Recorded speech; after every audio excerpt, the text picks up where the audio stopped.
Je lève mes yeux vers les montagnes, d'où me viendra le secours.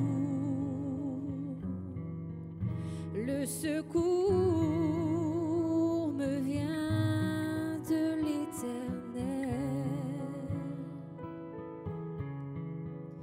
qui a fait les cieux et la terre. Il ne permettra point que ton pied chancelle, celui qui te garde ne sommeillera point. Voici, ni ne sommeille ni ne dort celui qui garde Israël. L'Éternel est celui qui te garde. L'Éternel est ton ombre à ta main droite. Pendant le jour, le soleil ne te frappera point,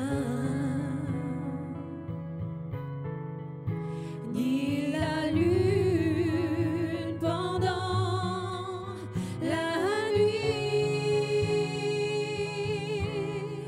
L'Éternel te gardera de tout mal. L'Éternel gardera ton âme. Il gardera ton départ et ton arrivée dès aujourd'hui et à jamais. Je lève mes yeux vers les montagnes, d'où me viendra le secours. Le secours me vient de l'Éternel. Voilà, gloire au Seigneur. Bonjour à tous et à toutes. Heureux d'être avec vous à travers ce moyen que Dieu nous donne pour propager la parole de Dieu et recevoir un mot de Dieu. Voilà, j'aimerais m'entretenir avec vous d'une vérité biblique aujourd'hui, une parole qui nous concerne ou qui malheureusement, inévitablement, nous concernera tôt ou tard. C'est une parole qui, je crois, sera un encouragement face aux situations que nous vivons les uns et les autres. J'aimerais en cette journée vous parler d'un sentiment que nous connaissons tous les uns et les autres à un moment donné de notre vie. Une parole qui s'adressera bien sûr premièrement à ceux et celles qui appartiennent à Dieu, qui sont engagés dans la foi, mais je crois aussi une parole qui peut interpeller nos amis qui ne sont pas encore engagés avec Dieu. J'aimerais vous parler d'un sentiment qui parfois nous étouffe et nous étouffera tôt ou tard. Une pensée terrible que Dieu n'est pas là, que Dieu nous a oubliés, que Dieu ne fait rien, que Dieu est indifférent. Et j'aimerais donc, avant de voir avec vous cette réalité, quant au fait que nous avons parfois ce sentiment que Dieu dort, que Dieu nous a oubliés, que Dieu ne fait aucun cas de nous. Il y a des moments dans la vie où, lorsque l'on traverse bien des difficultés, des épreuves, où le combat fait rage, où la tempête s'abat sur nos vies, où on est déstabilisé et on s'interroge. Un homme a écrit un livre un jour, il a donné ce titre, c'était « Où étais-tu quand je souffrais ?» Et cette parole était adressée à Dieu. Et donc j'aimerais lire avec vous dans l'évangile de Marc une histoire qui va illustrer, un fait biblique qui va illustrer parfaitement ce que nous vivons bien souvent. Il est écrit dans 1 Corinthiens chapitre 10 et verset 11 que ce qui est écrit dans la Bible l'a été pour notre instruction et pour nous servir d'exemple. Les évangiles nous diront dans Marc 4, verset 35, « Ce même jour, sur le soir, Jésus leur dit, « Passons de l'autre bord. » Après avoir envoyé la multitude, ils l'emmenèrent dans la barque où il se trouvait. Il y avait aussi d'autres barques avec lui. Il s'éleva un grand tourbillon et les flots se jetaient dans la barque, au point qu'elle se remplissait déjà. Et lui, Jésus, il dormait, à la poupe, sur le coussin. Alors ils le réveillèrent et lui dirent, « Mais maître, ne t'inquiètes-tu pas de ce que nous périssons ?» S'étant réveillé, il menaça le vent et dit à la mer, « Silence, tais-toi !» Et le vent cessa, il y eut un grand calme. Puis il leur dit, « Pourquoi avez-vous eu ainsi peur? Comment n'avez-vous point la foi ?» Ils furent saisis d'une grande frayeur et ils se dirent les uns aux autres, « Mais quel est donc celui-ci à qui obéissent même le vent et la mer ?» Et au chapitre 5, verset 1er, il est écrit, « Ils arrivèrent de l'autre bord. » Nous avons ici une histoire dans les évangiles qui, je crois, ressemble à nos vies, aux uns et aux autres. Il est écrit qu'il y a ici plusieurs barques et qu'ils vont inviter Jésus avec eux dans leur barque. C'est ce que nous avons fait. Le jour où nous l'avons rencontré, le jour où nous l'avons accepté, nous l'avons invité à monter avec nous dans notre barque pour entreprendre un voyage, le voyage de la foi. Nous avons entamé une marche vers le ciel. Nous avons un but, une destinée, une destination. Et puis, il semblerait qu'au départ, eh bien, ça va, parce que sinon, il ne se serait pas engagé dans une mer déchaînée. Au départ, ça va, on s'engage pour aller de l'autre bord, mais en chemin, en cours de route. Le vent se lève, les flots commencent à s'agiter, et puis la Bible nous déclare que le vent devient tellement fort que ces hommes qui sont dans le bateau et qui, pour beaucoup d'entre eux, étaient d'anciens marins, eh bien, une frayeur va s'installer. La mort était au rendez-vous. Et puis, il est écrit dans la parole de Dieu qu'ils vont réveiller le Christ. Jésus est là et il dort. Il est indifférent, il ne parle pas, il est inactif. Et puis, il est écrit qu'ils vont le réveiller en lui disant « Mais ne t'inquiètes-tu pas ?» Et je crois que c'est un sentiment qui, un jour ou l'autre, traversera la vie de chaque personne, de chaque individu.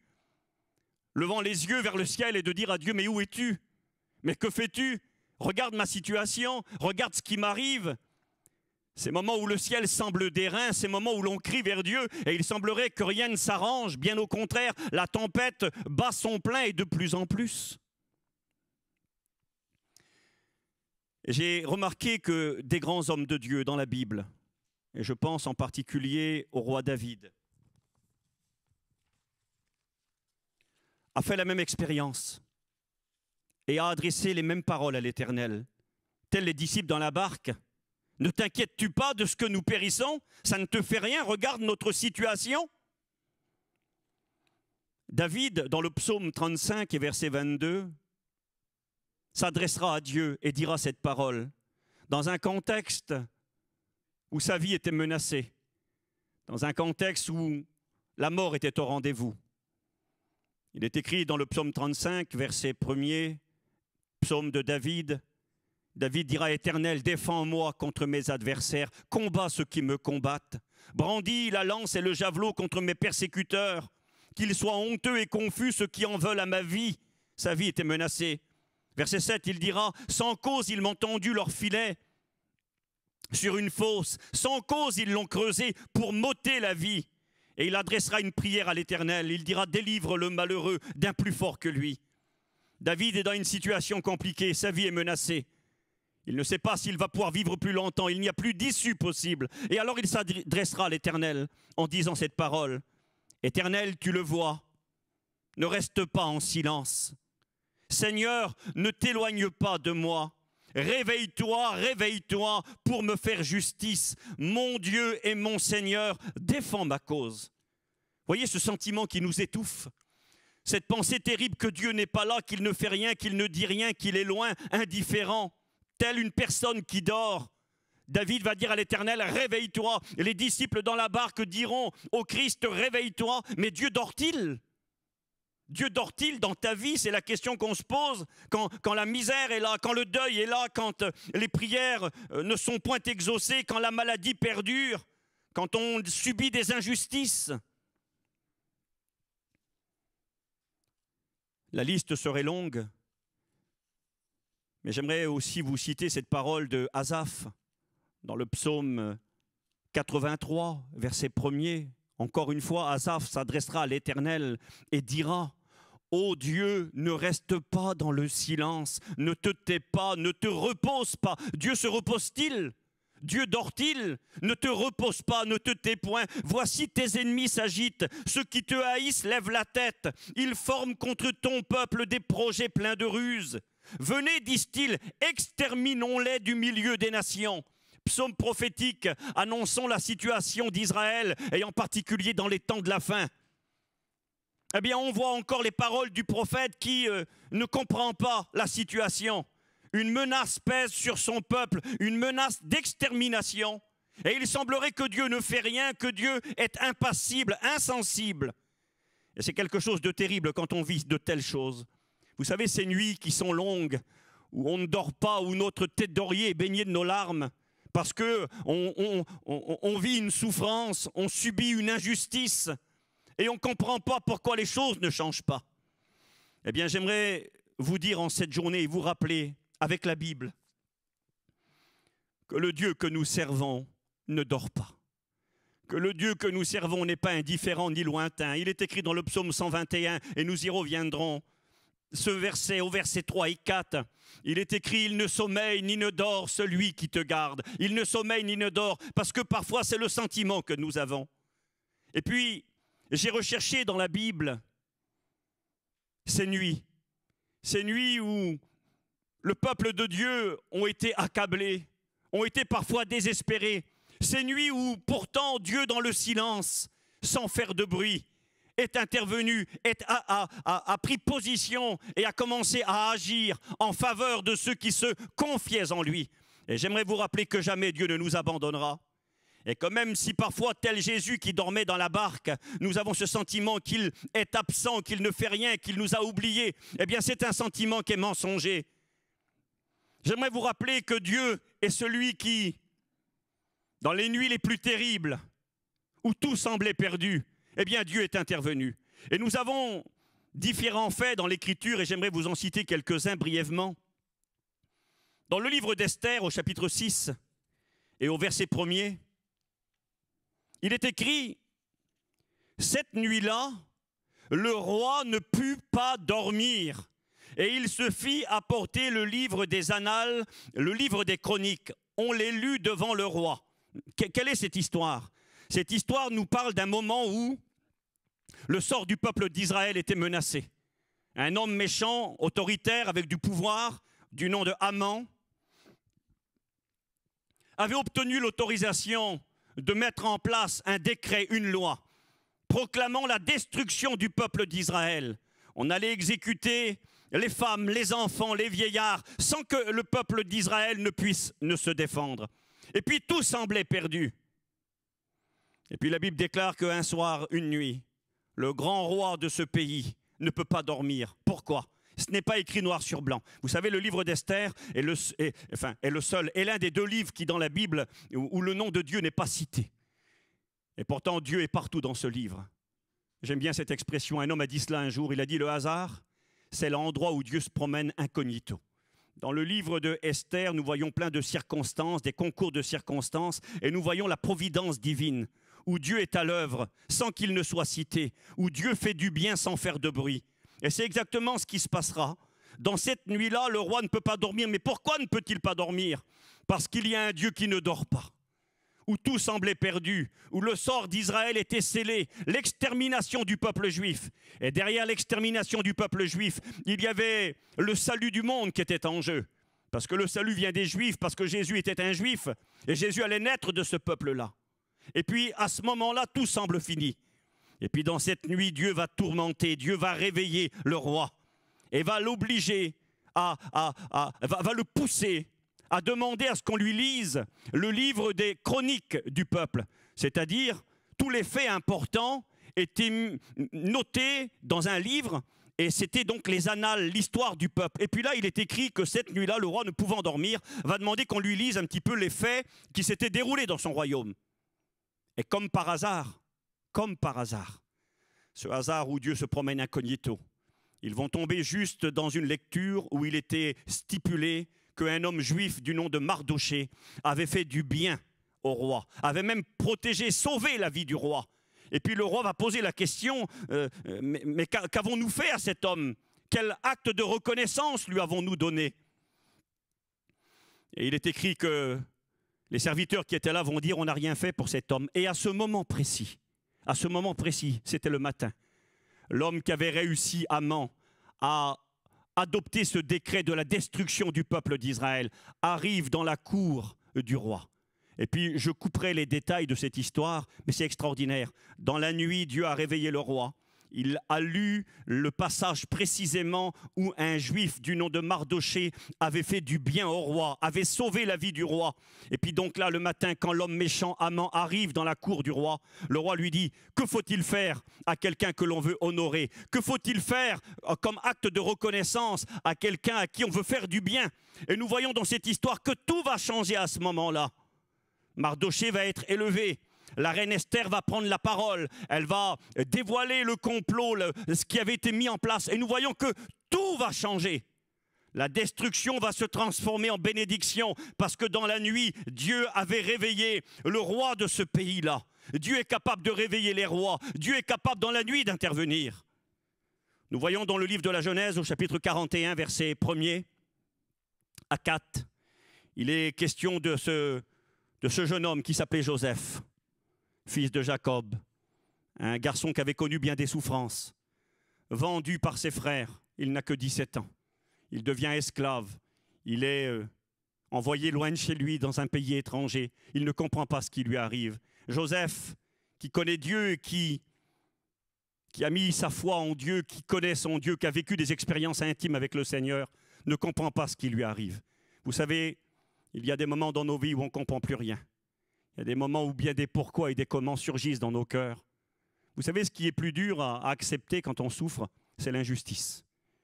Parce qu'à la limite, quand on souffre et que quelque part on estime mériter ou subir quelque chose, et bien que quelque part on a joué un rôle pour cela, c'est différent. Mais quand on subit quelque chose que l'on ne mérite pas, quand on vit une tragédie, une souffrance, et puis qu'on estime que ce que nous vivons n'est pas juste, c'est très dur à accepter. Et je crois personnellement que dans les temps de la fin, qui sont les nôtres aujourd'hui, l'Église de Jésus-Christ connaîtra et connaît de plus en plus de ces temps, où elle subit des souffrances, des attaques, des injustices. Et dans ces moments-là, eh bien, devant nous se présentent plusieurs solutions. La révolte, lever le poing contre le ciel, la colère, la dépression, la désolation. On peut se laisser enfermer dans bien des prisons. J'ai noté ceci. On peut se laisser enfermer dans la prison de la tristesse, dans la prison du trouble, du découragement, de l'abandon ou de la révolte. C'est la tentation.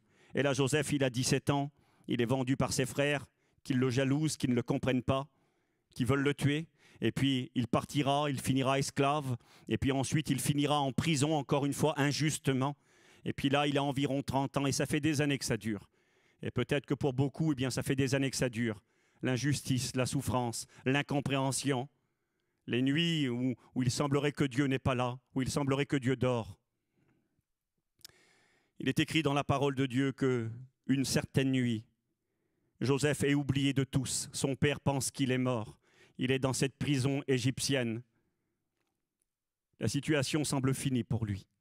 Et puis il est écrit qu'une nuit, Dieu va intervenir. Il est écrit, je vais vous lire dans Genèse, chapitre 41, versets 1er à 4, il est écrit qu'au bout de 2 ans, Pharaon eut un songe. Dieu va parler à Pharaon, qui est l'homme le plus important du pays et du monde à l'époque. Et puis Dieu va lui montrer des choses. Il va lui révéler que cette année d'abondance allait être le partage du peuple égyptien, et ensuite cette année de disette, et que ça s'abattrait sur le monde de l'époque. Mais il ne comprend pas, c'est d'une manière imagée qu'il voit ces choses. Et puis là, dans la nuit, il ne peut pas dormir. Il est écrit comme ça, au verset 5, Pharaon se rendormit et il eut un second songe. Verset 7, Pharaon s'éveilla, se réveilla. Nous voyons que c'est la nuit, un homme qui dort, et Dieu lui parle. Et puis quand il se lève le matin, Pharaon, il ne comprend pas ce qu'il a vu. Il a vu des choses qu'il a du mal à discerner. Et puis il demande explication et personne n'est en mesure de lui répondre. Et là, il est écrit que c'est à ce moment-là, à cause de ce que Dieu avait fait dans la nuit, il est écrit qu'à ce moment-là, un homme va prendre la parole et parler à Pharaon et lui dire, il y a quelqu'un dans la prison, un jeune hébreu du nom de Joseph, qui est en mesure d'expliquer ce que tu as vu, qui est en mesure de te donner des réponses. Et c'est extraordinaire comment du jour au lendemain, en une nuit, tout a changé. Joseph s'est couché dans la prison, oublié de tous. 13 années de questions sans réponse, d'injustice et de souffrance. Il se couche prisonnier dans une prison égyptienne et le matin quand il se lève, on ordonne de le laver, de le raser, de le préparer, de lui mettre des beaux vêtements, des vêtements princiers.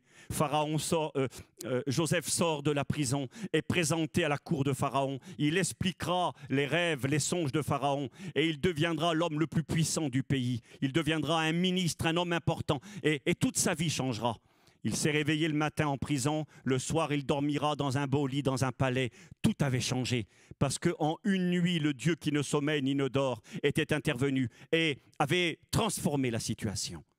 Et rapidement, un exemple ou deux dans l'Écriture.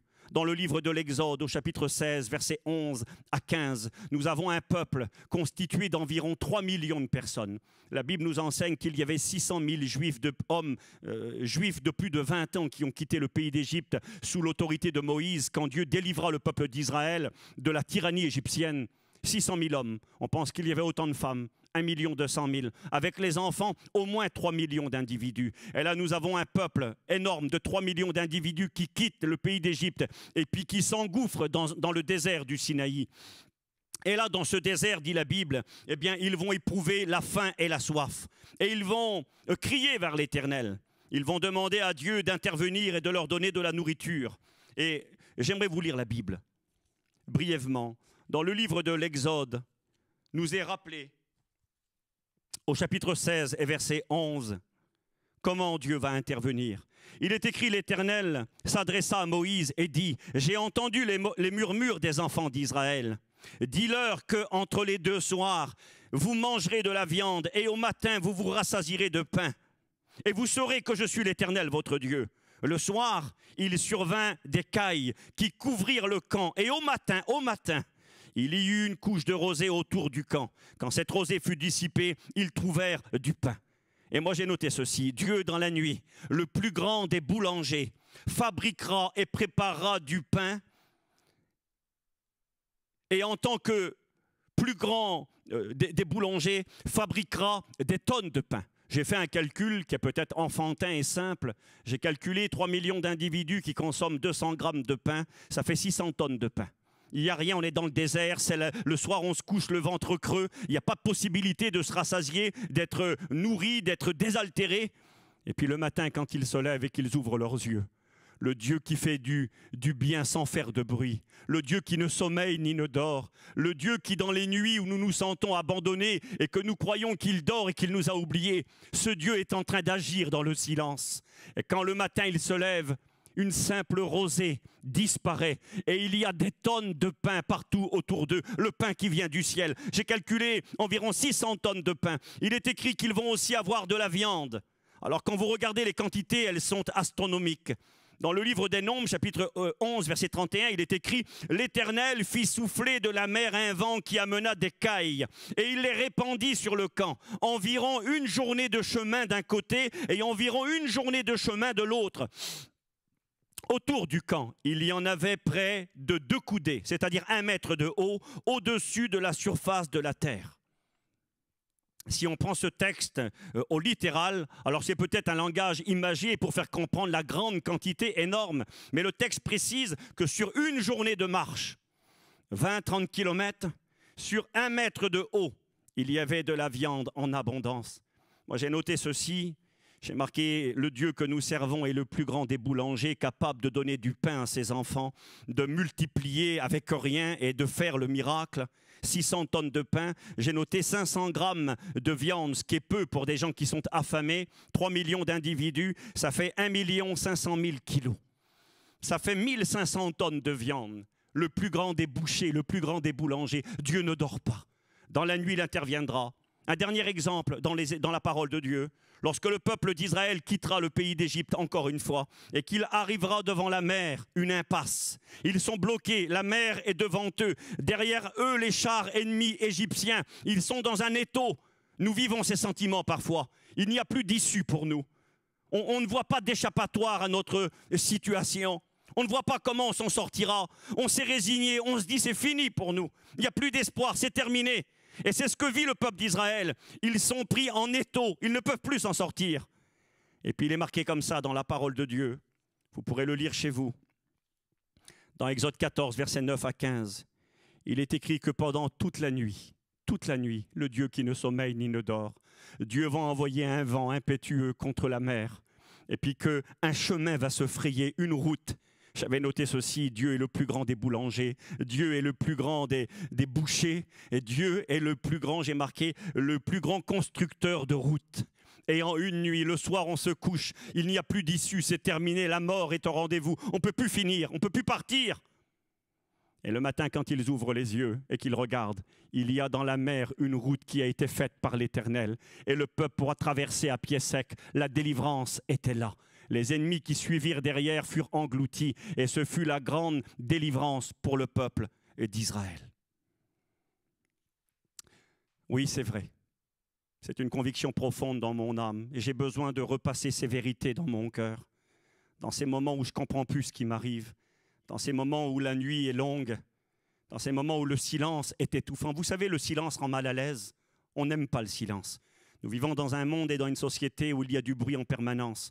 On monte dans sa voiture, on allume la radio, on arrive dans un magasin, une grande surface, il y a de la musique qui est là en fond, et tout le temps, il faut qu'il y ait du bruit. Le silence rend mal à l'aise, et encore bien plus dans la nuit quand on est accaparé par les problèmes. La dernière pensée que j'aimerais vous partager est celle-ci. Nous avons dans nos Bibles généralement une page qui est une page blanche. C'est la page qui sépare l'Ancien Testament du Nouveau Testament. L'Ancien Testament, ce sont tous les faits qui se sont déroulés avant la naissance de Jésus-Christ. Et le Nouveau Testament, qui commence par les évangiles, l'évangile de Matthieu, ce sont les faits qui se sont déroulés après la naissance de Jésus. Et donc, nous avons ce que les théologiens et les lecteurs de la Bible appellent les 400 ans de silence. Quand vous regardez le dernier livre de la Bible, le livre de Malachie, qui était prophète, eh bien, il va écrire son livre environ 400 ans avant que Jésus ne vienne naître sur la terre des hommes. Et ensuite, nous avons l'évangile de Matthieu qui va relater eh bien, la naissance de Jésus-Christ, son ministère, sa vie, ses miracles, sa mort et sa résurrection. Et là, nous avons 400 ans où il semblerait que Dieu ne parle pas. Il semblerait que Dieu ne porte plus intérêt aux affaires des hommes, fait abstraction des hommes et que Dieu se serait retiré. C'est un sentiment qui existe. Dieu, où était-il dans ces 400 ans de silence? Avait-il oublié l'humanité? Avait-il arrêté de parler semblable à quelqu'un qui dort et qui est inactif? Alors j'ai réfléchi sur cette réalité. Que Dieu faisait-il? Eh bien, j'aimerais vous rappeler, frères et sœurs, amis, que pendant ces 400 ans, Dieu n'était pas inactif. Bien au contraire. Il était en train de préparer la venue de son Fils. Il était en train de préparer l'évangélisation du monde. Il était en train de préparer le prochain acte. Vous savez, dans nos vies, parfois, nous sommes comme dans un théâtre. Dans un théâtre, eh bien, il y a un décor qui est dressé derrière les artistes, derrière les acteurs. Et puis, à un moment donné, il y a ce qu'on appelle l'entracte. L'entre-acte. Le rideau se ferme. Et puis, les spectateurs ne voient pas ce qui se passe. Le rideau est tiré. Et derrière, il y a des personnes qui sont en train de changer le décor. Et quand le rideau se réouvre, eh bien, c'est un nouveau décor qui se présente. Tout a changé.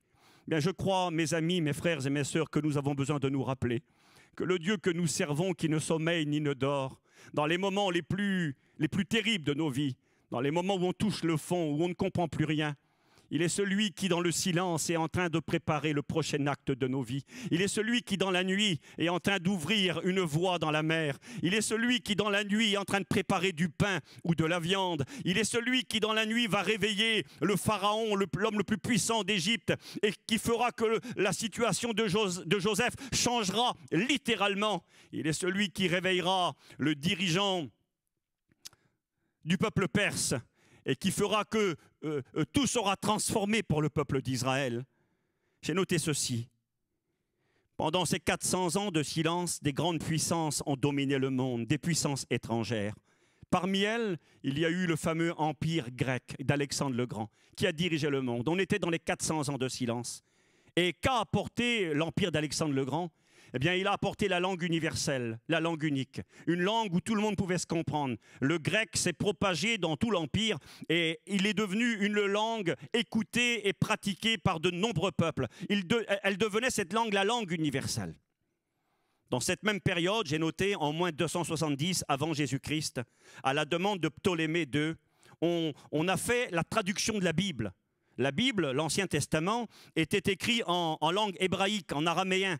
des langues qui étaient méconnues pour la majorité des hommes. Et puis, cet homme important, ce dirigeant, Ptolémée, donc en Égypte, a donné l'ordre de faire traduire la Bible. On a appelé cette traduction la traduction des Septante. 72 savants juifs ont travaillé. En échange, on leur avait promis la libération des membres de leur peuple. On travaillait à la traduction de la Bible.